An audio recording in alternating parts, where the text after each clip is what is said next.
नमस्कार, इन खबर में आपका स्वागत है। मैं विद्याशंकर तिवारी हूँ। उत्तर प्रदेश पावर कॉरपोरेशन का जीपीएफ घोटाला खासे सुर्खियों में है। इसको लेकर के योगी सरकार पे सवाल उठ रहे हैं।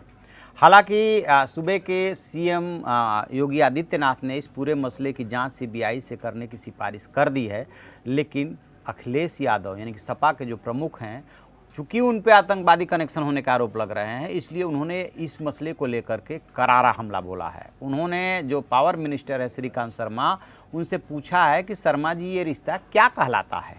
ये जो डीएचएफएल कंपनी है, इसमें उत्तर प्रदेश का पावर कॉरपोरेशन के कर्मचारियों का जो जीपीएफ का पैसा है और सीपीएफ अंशदायी भविष्य निधि, इसका पैसा कैसे लगा दिया गया है। ये 2000 करोड़ से ज़्यादा का लगभग 2200 करोड़ है।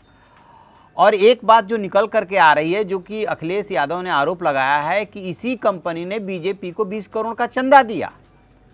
उसी को लेकर के वो सवाल पूछ रहे हैं कि श्रीकांत शर्मा ये बताए कि रिश्ता क्या कहलाता है।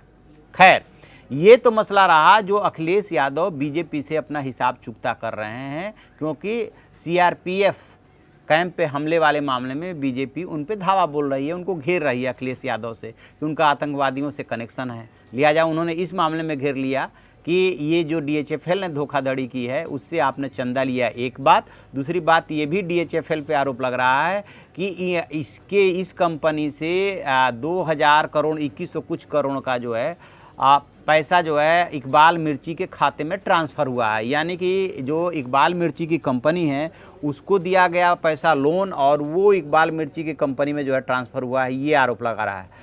ये इस कंपनी का नाम है सन ब्लिंक, जिसको कि 2010 में कर्ज देना शुरू किया और उसके बाद से 9 साल की अवधि में इकबाल मिर्ची के खाते में कथित रूप से 2186 करोड़ रुपए जो है विदेशों में भेजे गए। इस मामले में ईडी ने 11 अक्टूबर को मिर्ची के 2 सहयोगियों हारून असूफ और रंजीत बिंद्रा को गिरफ्तार किया था। अब सवाल ये उठ रहा है कि कर्ज संकट से जूझ रही आवास ऋण देने वाली डीएचएफएल ने जमाकर्ताओं और कर्जदाताओं को किया जाने वाला भुगतान मुंबई उच्च न्यायालय के आदेश के बाद रोक दिया है। उसको लेकर के अलग अफरा-तफरी है। जो कांग्रेस के अध्यक्ष हैं अजय कुमार जो लल्लू हैं, वो अलग सवाल उठा रहे हैं कि जो है बिजली कंपनियों को लुटवा दिया इस सरकार ने। और एक सवाल ये उठ रहा है कि किसके दबाव में डीएचएफएल में जीपीएफ का और जो सीपीएफ का पैसा निवेश किया गया। क्या इसके पीछे कारण हो सकता है कि एक प्राइवेट कंपनी जिसको कि लोन देने और पैसा जमा करने का भी अधिकार होता है, उसको किसके दबाव में किया गया। तो पूरा जो मसला समझ में आ रहा है वो ये बताया जा रहा है कि हुआ क्या कि जब बैंकों ने अपनी जमा पे जो है इंटरेस्ट देना कम किया, तो उत्तर प्रदेश पावर कॉरपोरेशन को ये समझ में आया कि तो बैंक बहुत इंटरेस्ट रेट कम दे रहे हैं। यानी कि समझिए कि जैसे इंडिविजुअल ज़्यादा लालच का शिकार होता है, वैसे उत्तर प्रदेश पावर कॉरपोरेशन भी लालच का शिकार हुआ। और ये डीएचएफएल जो है ये तो ज़्यादा इंटरेस्ट रेट दे रहा है। लिहाजा इन्होंने बोर्ड की बैठक में, जो ट्रस्ट होता है, ट्रस्ट की बैठक में ये फैसला कर लिया कि ऐसी कंपनियों में निवेश किया जा सकता है, क्योंकि जो अधिसूचित कंपनियां होती है उसके जो पैरामीटर्स होते हैं उसमें उनके हिसाब से ये फिट बैठ रहा था। और जीपीएफ और जीपीएफ के अलावा सीपीएफ, जीपीएफ होता है भविष्य निधि, सामान्य भविष्य निधि, और जो सीपीएफ होता है वो अंशदायी भविष्य निधि होता है। इसमें उत्तर प्रदेश पावर कॉरपोरेशन के 2267 यानी कि 2267 इतना करोड़ रुपए का जो है निवेश कर दिया गया। और बाद में पता चला कि अब ये कंपनी तो डूब रही है, मुंबई उच्च न्यायालय ने इसके निकासी पर रोक लगा दी है।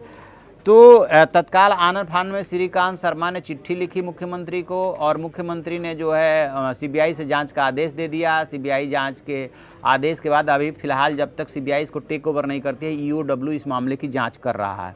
लेकिन जो सबसे बड़ा सवाल उठा है कि कर्मचारियों का जो जीपीएफ होता है भविष्य निधि, वो बहुत ही सुरक्षित फंड माना जाता है। लिहाजा उसको ऐसी जगह पे निवेश किया जाता है जो कि सुरक्षित रहे। चाहे आप म्यूचुअल फंड में ले जाइए, चाहे बैंक में ले जाइए, लेकिन उसकी सिक्योरिटी की 100% गारंटी होनी चाहिए। बट ट्रस्ट ने या बोर्ड ने जो भी फैसला किया उसके तहत ये जो है उसमें प्राइवेट कंपनी में जमा किया गया, और अब वो जो है सरकार के गले की हड्डी बन गया है। श्रीकांत शर्मा को जब घेरा जा रहा है इसमें, जो कि पावर मिनिस्टर है, बिजली मंत्री हैं, उन्हीं के डिपार्टमेंट से संबंधित ये मसला है, तो वो ये कह रहे हैं कि नहीं देखिए 2017 में तो जो पैसा गया वो गया ही गया, लेकिन इसकी नींव जो रखी गई थी वो अखिलेश सरकार में रखी गई थी और अखिलेश सरकार में ही ये फैसला हो गया था। भाई फैसला चाहे अखिलेश सरकार में हो गया हो, यदि अखिलेश सरकार में फैसला हुआ है तो अखिलेश सरकार भी दोषी है कि कर्मचारियों के जीपीएफ का पैसा जो है प्राइवेट कंपनी में आपने किस आधार पर जमा करने का डिसीजन लिया। बात समझ में आ रही है? आपके ज़माने में ये जो है घपला घोटाला होता रहा, तो इस आधार पे तो आप कम दोषी नहीं हो जाते हैं कि ये फैसला पहले से चला आ रहा था, लिहाजा जो है इसमें मैं क्या कर सकता था। आपको भेजा गया था कि आप जो है अपने डिपार्टमेंट में साफ़ सफाई करेंगे, देखेंगे, तो आपने तो इसको नहीं रोका। अब जब दो आपकी सरकार के 2.5 साल हो गए तब आप कह रहे हैं कि ओहो अब हमें पता चला था, हमने तुरंत मुख्यमंत्री को चिट्ठी लिख दी, अब हम कह रहे हैं कि सीबीआई से इसकी जाँच होनी चाहिए। लेकिन कर्मचारियों का तो 2267 करोड़ रुपया डूब गया, मतलब डूबा हुआ ही माना जाना चाहिए, जो जब निकासी पे ही बैन लग गया। तो ज़्यादा लालच के चक्कर में उत्तर प्रदेश पावर कॉरपोरेशन, जिसकी माली हालत ऑलरेडी खस्ता है, उसने कर्मचारियों के भविष्य निधि का पैसा डुबवा दिया। अब जो है समाजवादी पार्टी, कांग्रेस, उसमें प्रियंका गांधी, अजय लल्लू जो है, सब लोग आरोप लगा रहे हैं, सरकार को घेर रहे हैं। और सरकार ये कह रही है कि देखिए हमारे दामन में पे कोई दाग नहीं है और हमारी नीयत में भी कोई खोट नहीं है, क्योंकि हमें जैसे ही पता चला हमने तुरंत सीबीआई जांच का आदेश दे दिया। अब सब सीबीआई जांच होती रहेगी, कौन दोषी है कौन नहीं दोषी है वो बाद में पता चलता रहेगा, लेकिन फिलहाल तो जीपीएफ का पैसा जो है डूबता हुआ सा दिख रहा है। अब इस मामले में 2 लोग गिरफ्तार भी किए गए हैं। इसमें गड़बड़ी का पता चलने पर 10 अक्टूबर को कॉरपोरेशन ने महाप्रबंधक वित्त प्रवीण कुमार गुप्ता को निलंबित कर दिया और शनिवार को सरकार ने इस मामले में जो है प्राथमिकी दर्ज कराई, जिसके बाद प्रवीण कुमार गुप्ता के साथ सुधांशु द्विवेदी को पुलिस ने गिरफ्तार कर लिया। ईओडब्ल्यू लगातार, मतलब ये पावर कॉरपोरेशन के आपने 2 अधिकारियों को गिरफ्तार कर लिया कि ये जिम्मेदार है, उनसे लगातार पूछताछ चल रही है। लेकिन फैसला तो ट्रस्ट की बैठक में लिया गया था, उसी फैसले को इन दोनों अधिकारियों ने जो है क्रियान्वित किया था। ये अधिकारी दोषी हैं, इसमें कोई दो राय नहीं है कि आप सिर्फ जो है साइन करने के लिए नहीं बैठे हैं, आप अपना दिमाग भी उसमें लगाएंगे, अपने विवेक का इस्तेमाल करेंगे कि इसमें डीएचएफएल में निवेश किया जाना चाहिए कि नहीं किया जाना चाहिए। लेकिन फैसला करने वाला ट्रस्ट अलग है, जो मॉनिटरिंग अथॉरिटी है, जो सरकार है, वो अलग है।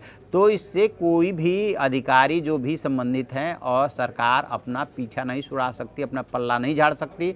पावर मिनिस्टर चाहे श्रीकांत शर्मा हो, चाहे मुख्यमंत्री योगी आदित्यनाथ हो, कहीं ना कहीं वो भी रिस्पॉन्सिबल हैं। और एक बात और मैं आपको बता दें कि उत्तर प्रदेश पावर कॉरपोरेशन समेत जितनी बिजली विभाग से जुड़े कंपनियां हैं, उन सबकी कोई वित्तीय स्थिति बहुत अच्छी नहीं है। तो आए दिन क्या होता है कि उस वित्तीय स्थिति को अच्छी करने के लिए जो कंज्यूमर्स होते हैं, यानी कि जो बिजली कनेक्शन लिए होते हैं, उनका आप रेट बढ़ाते जाते हैं कि कॉरपोरेशन का घाटा बढ़ता जा रहा है। रेट बढ़ा करके लोगों की जेब से जल्दी से काट करके और पावर कॉरपोरेशन का घाटा पूरा करो। और इधर से जो है पैसे को जो है ड्रेन से बहा रहे हैं कि बाहर निकालो। किसके कहने पे आपने किया, डीएचएफएल से आपने क्या लाभ लिया, ये सब अभी जाँच का विषय है। जब सीबीआई टेक ओवर करेगी तब जाके पता चलेगा कि कौन कौन से अधिकारी शामिल थे, उनका क्या इसमें इंटरेस्ट था। अब वो पता चलता रहेगा। कर्मचारियों का भविष्य निधि का पैसा फंस गया। देखते हैं और आगे क्या इसमें डेवलपमेंट आता है। जैसे ही मिलेगा हम आपको बताएंगे। आप देखते रहिए हमारा डिजिटल चैनल इन खबर। Thank you. इन खबर चैनल को सब्सक्राइब करें और बेल आइकन दबाना ना भूलें।